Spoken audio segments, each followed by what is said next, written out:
Hello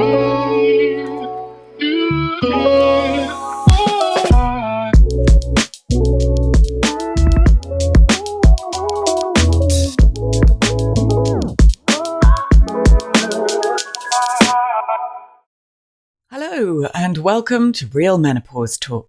My guest today is Louise Collyer. Louise is a full-time traditional Chinese medicine practitioner using acupuncture and herbs in her clinic. Her passion is endometriosis and fertility, and in more recent times, as her patients stay with her, she's seeing more in perimenopause. Experiencing it herself and juggling family life with work, we met up so I could learn more. Thank you very much for joining me this morning. How are you? I'm okay. It's halfway through the week, isn't it? So it's, Yes. You get to Wednesday and you're like, oh, we've still got so many days of the school run, and why isn't it Friday or Saturday already? Louise, tell us a bit about yourself, where you are in terms of background, family, what you do. So I'm a TCM practitioner, which means I practice acupuncture and herbal medicine. And I've done that for about 10 years now. And I specialize in gynecology, so a lot of fertility. My passion is endometriosis, but I've been moving more into a perimenopause field with my patients because we're finding that the ones that I've maybe treated for fertility however many years ago are getting back in touch and saying, that way I felt when I was having acupuncture, I need to feel that again because all kinds of weird things are coming up that they're experiencing in terms of stress and anxiety and insomnia. And it's funny because I'm finding I'm on their journey with them. So, I had my children 5 years and 3 years ago. And so when I was about 35 and 38, I'm in my 40s now. And these things are beginning to start, like insomnia, especially. That's been the weirdest thing for me when I've always been someone whose head touches the pillow, straight to sleep. About once a week, I have these periods where I'm just lying there for a few hours thinking, I'm really tired. Why am I not falling asleep? So I'm aware I'm hitting this time where things are changing and all the things I used to take for granted, like really good sleep, I'm just starting to lose. So yeah, I'm a full-time practitioner based in Newcastle upon Tyne, 2 children, always tired, always exhausted. I always feel burnt out and frazzled, and regularly will say to people, I think I entered burnout, a year back, and I'm still bringing myself out of that. And it's probably the having 2 children, and I'm almost like the breadwinner in the family. So I'm the one that's out of work, a lot. My partner does a lot of the childcare. So we're that kind of modern family where, it's the woman that's out and it's the guy, the dad that's doing a lot of the work. How has the lack of sleep impacted you then at home and at work? It's funny. I think at work, I find once I'm in clinic, once I'm there with patients, boom, my adrenaline or my cortisol kicks in and it's like I'm in performance mode. So it almost gives me the energy I need, which isn't a good thing because I think, after however many hours in clinic, I get home and then I really crash and burn because whatever it took to get me through a clinic day, there's just nothing left, in the evening. But the evening comes and I need to catch up on all my work. So the clinic day is the day where I'm doing all the treatments. And then following up in the evening, I've got to do some writing up notes. I've got to do the herbal prescriptions. I've got to do all the CPD that I'm always forever coming out of my ears. So I think it's this accumulation of exhaustion that's been growing and growing. Then when you get a night of lack of sleep, it takes a good few days to try and recover from that, but you don't necessarily get recovery time because you're still in the schedule of work. Mm-hmm. And 2 young children as well, and the usual pressures of modern life. Yes. Did you have any expectations around perimenopause, given your professional knowledge? Before I became a practitioner, and during my training as a TCM practitioner, it was very much the classic menopause thing of the night sweats, the hot flushes, possibly migraines. These were the cardinal signs that we were almost taught to look out for, to work with. And I've noticed since going into practice and working with people, it's a lot more nuanced. And we used to talk 10 years ago about, or 15 years ago when I was training, about menopause. We didn't really mention peri. I find that peri has become much more of a talking point and much more of a huge array of symptoms. And we talk about peri happening from a much earlier age now, I think, as well. So what I see with my and I think I treat a lot more peri than I do menopause. The people that are coming to see me they're just feeling a bit out of sorts. There's this low level anxiety that's beginning to creep in. Definitely like a bit of sleep disruption where they wake up in the early hours and they can't get back to sleep. So yeah, rather than the big symptoms of the sweats and the flushes, I feel it's a lot more an emotional thing actually with perimenopause that I'm seeing. And are you feeling any of that as well then on top of the insomnia, or is it really predominantly the insomnia for you? For me, I think it's mainly the insomnia and cycle changes that I'm starting to see myself. So after having children, I started to have really short cycles. I mean, I spent 10 years on the pill, and I think the pill did a lot of damage. And I was put on the pill because of my skin. It was that classic situation where skin issues not necessarily resolved by hard drugs like Roaccutane. Let's put you on one of those old-fashioned hard pills like Dianet. Worked brilliantly.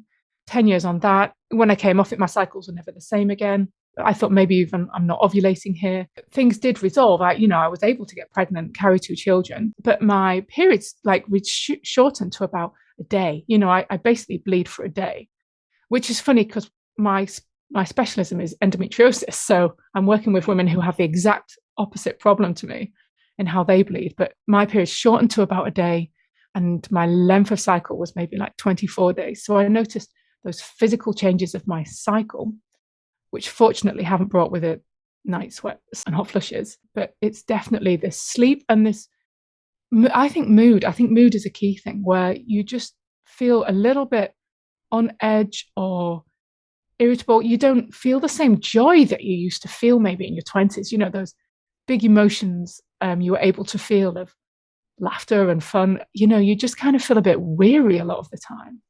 That's what I found.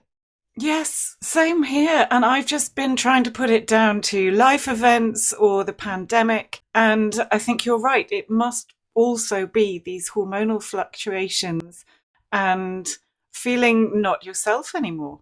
I don't want it to be like this for, the rest of my 40s and into my 50s. I want some joy back. Exactly. How do you address it for yourself then, and how for your patients? I'm one of these people. I've learned I talk the talk. I don't necessarily walk the walk. So I'm always schooling my patients in self-care. Like you have got to get yourself to bed earlier. You have got to start the day with a good breakfast that involves protein. Stop having these like high sugared cereals or juices, or in Chinese medicine, we also talk a lot about eating for your constitution. So lots of people start the day with something cold, and it's like start the day with something warm, nutritious, and protein. So, I'm thinking blood sugar regulation. Make sure that your body is getting enough rest. Hydration through the day. Make sure you're always drinking enough water. Try and cut down on the caffeine as much as is possible. Limit it to 1 a day, and try and switch off from your computer earlier on. Put the phone away, step away from the machine.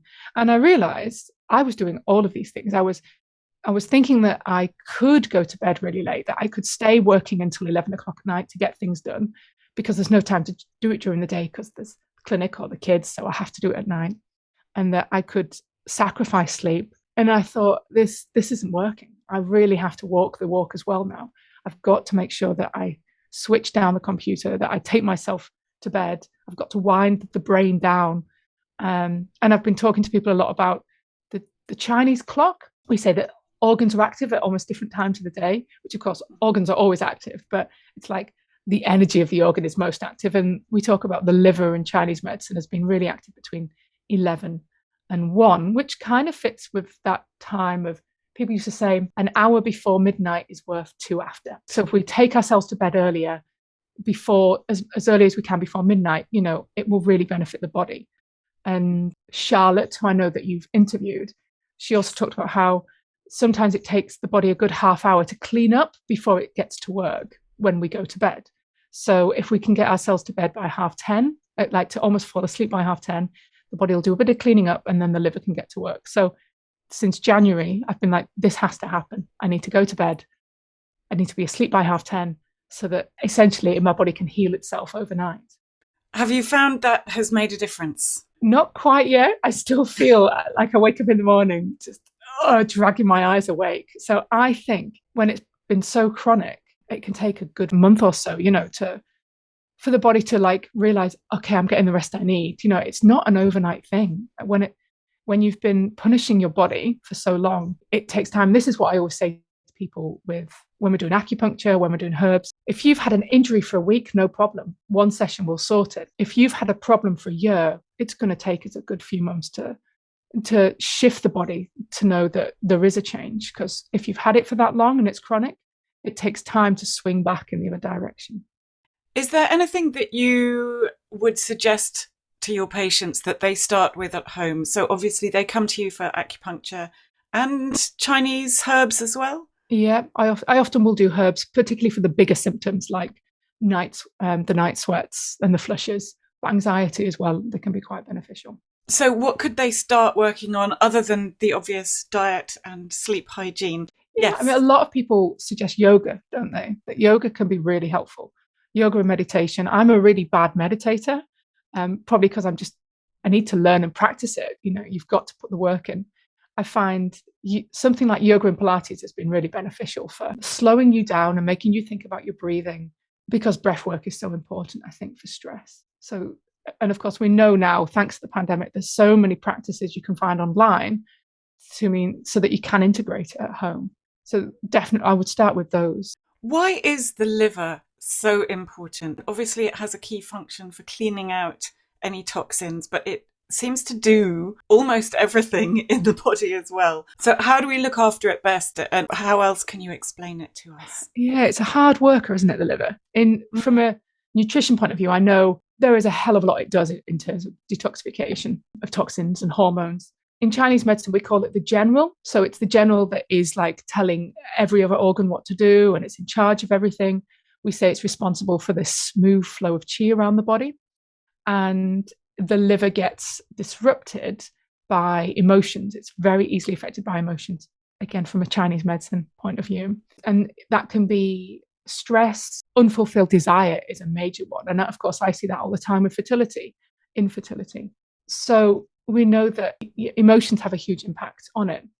Again, I keep saying from Chinese medicine because I know that there'll be Westerners out there like, this does not apply. So how can we look after the liver? We can look after it through diet, as we've said, not antagonizing it with substances like caffeine, nicotine, or recreational drugs will also put a certain demand on the liver. We need really good hydration. We need to make sure that we're flushing our body with a lot of water during the day.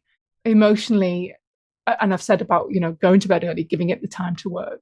So I think everything in moderation so that we're not doing too much of one thing at any one time. We really encourage you, you don't skip breakfast, have your 3 meals a day, keep things ticking over all the time in the body at a lovely even pace, not too much of one thing. As boring as it is, and when I was in my 20s, the thought of a life of moderation seemed really dull. But the older I get, I'm like, oh, yeah, everything in moderation. Alcohol, let's not forget to talk about alcohol, because how many of us in our 40s or 50s or even 30s get to the end of the week, we're exhausted by work. And if we have children, we're exhausted by children. And the thought of having a gin and tonic or a massive glass of wine is like, we're just gunning for it, aren't we? Like, let's get the kids to bed and we can have a drink. And that can easily turn into 2 drinks or 3 drinks. And so I often say to people that, the liver can cope with a glass of wine. It can filter it out of the body. It's not too taxing. But when we start to go over that, you're asking a lot. So I think alcohol's a major thing really in the West that we're asking our liver to cope with. I have a client who is undergoing IVF at the moment, and I'm on HRT, and we've been comparing and contrasting our hormonal inputs and fluctuations and reactions. And the effects of the drugs. Them. Yes. Mm-hmm. So we've also found some similarities between the efforts towards fertility and the regulation of our moods and cycles during perimenopause. Have you found any similarities, and can you explain any of the patterns?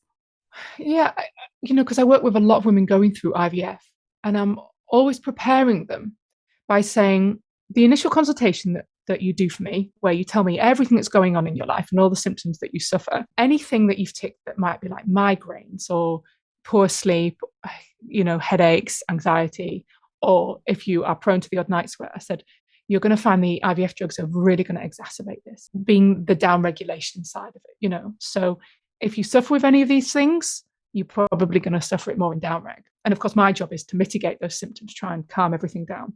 And I say that once the stimming medications kick in, you're going to find that you'll start to feel a lot better within a few days, because as your ovaries are allowed to work again and wake up, and the estrogen starts to release back into the body, that you'll start to feel like yourself again. So IVF is like this really heightened state of sudden menopause to sudden hormones like swinging back in. So yeah, I'm always preparing people, don't worry if you feel crazy around this time, and you might get the brain fog, you might get the lack of concentration. And actually, those are symptoms I forgot to mention that I'm seeing a lot of in people: brain fog, lack of concentration, forgetting your words. And one of my peri patients yesterday said to me, and she's a lecturer, she said, I went to speak to someone to talk about a student who was having issues, and I knew the student, and that's what I went to talk about. And when I was talking to the other lecturer about her, I couldn't remember her name. So he thought I was an idiot because that's what I'd gone to talk about. I couldn't remember her name. But it's like it just happens that I'm losing these things. And I see that in IVF a lot with the downregulation. It's like a glimmer of what's to come sometimes with menopause, but I always reassure them, say, look, it's probably not going to be this intense because you've just been thrust into it all of a sudden. So it's so confusing for the body. Whereas hopefully menopause is going to be this gradual transition that we all go into. It's not going to be as sudden for the body.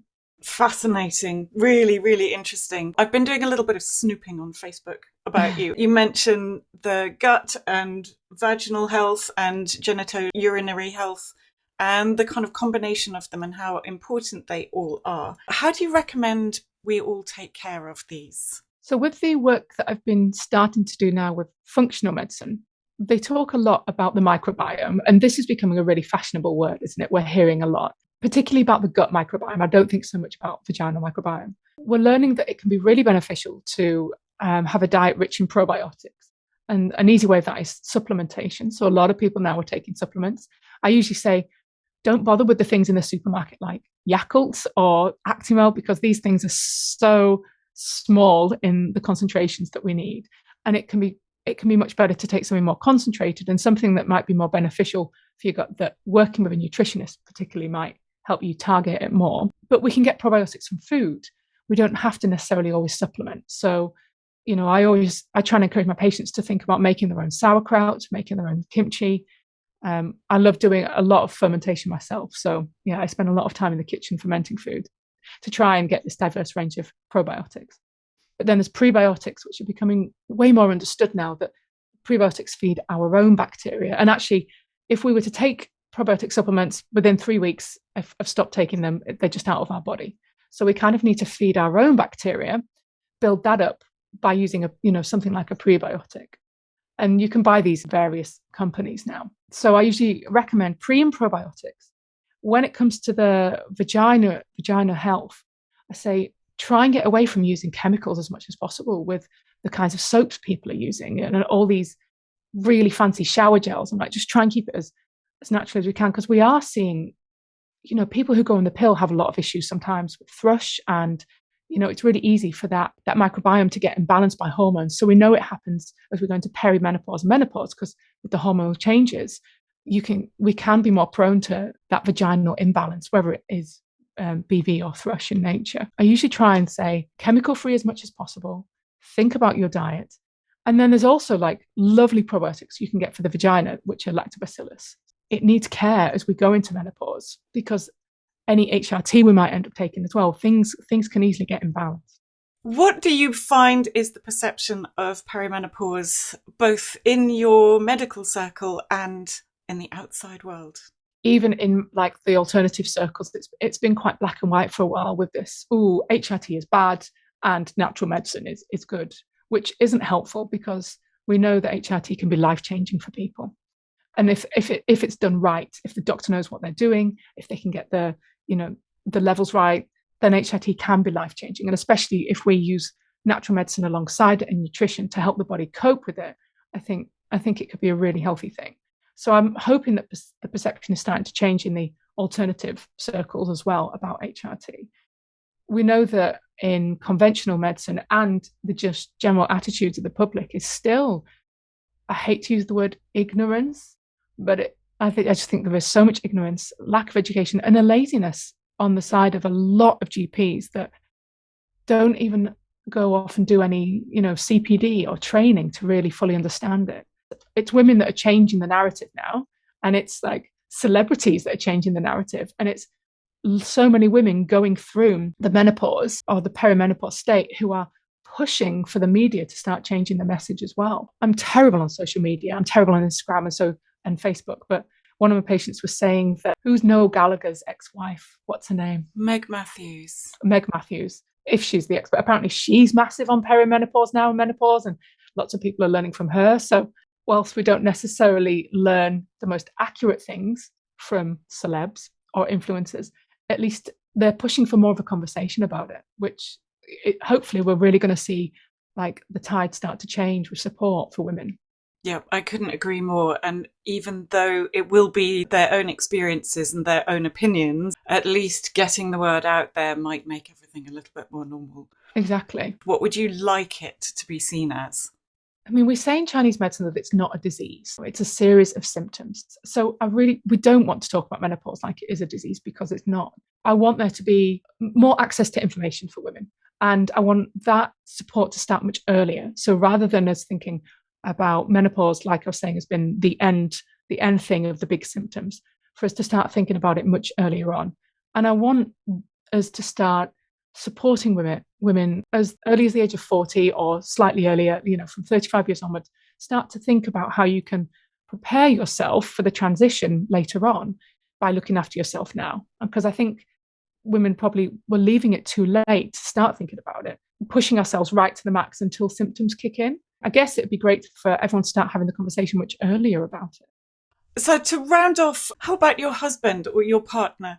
How has he taken all of this on? So far, I think he's starting to recognise the insomnia is what is becoming the main problem for me. We're ships in the night, because he looks after the kids during the day, and then he goes into a studio at 8 o'clock at night and gets to work. So he does his work between the hours of 8 and 2 or 8 and 1. And he says he doesn't need as much sleep, but his hours are brutal as well. And often I'll be in bed by 11, and sometimes he'll come to bed and I'm still awake. He's like, what is going on? I'm like, I don't know, I'm so tired, but I've just been lying here. So he's starting to see that the impact, something's changing, with my sleep that was never a problem before. I probably find myself being a bit grumpy and snappy more than I used to, which we haven't really had a big conversation about yet. I probably need to say, maybe this is a sign of what's changing in me. I think if there was bigger physical symptoms, it would be more obvious to him. But if there were like night sweats and if there were flushes during the day, these physical symptoms can be more obvious. But for so many of us, we're suffering mentally and emotionally with it, in the early stages, aren't we? That if we don't talk about it, how can our partners possibly know what's going on? So I think I need to be more communicative with him about these changes, I think. And what would be your one piece of advice to the men out there then? Patience, probably. Please be patient with your partner. And if you're seeing any mood changes, it's probably not you. I mean, it might be you, because I'm sure there's a lot of bad partners out there. But yeah, that maybe just be patient and have a chat and say, are things changing for you? Thanks, Hattie. Lovely to see you. And very, very much for your time. You too. No Thank problem. you. Take care. Okay. You as well. Bye. Bye-bye. You can find Louise at louisecollieracupuncture.co.uk. I will leave her website in the show notes. Follow us on the podcast apps or subscribe to our newsletter so that you are always up to date. Thank you for listening. I look forward to seeing you in the next episode.